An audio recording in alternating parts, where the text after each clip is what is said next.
yayın vaxtı bu ne de Avqust ayı bu.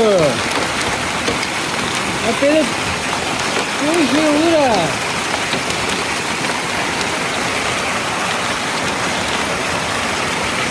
Dede var. Estağfurullah.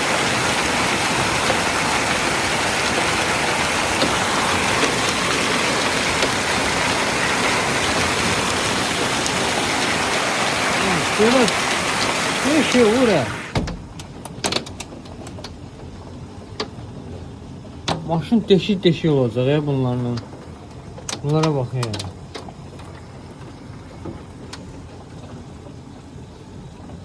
Gelmeyin kanaldaya, gelmeyin arkadaş, gelmeyin. Ne var burada? Yay vaxtı buna bak.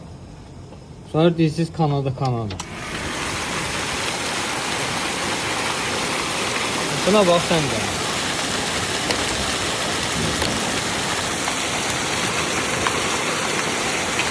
Gelme. Oy, da elime değdi biri. Oludur ha.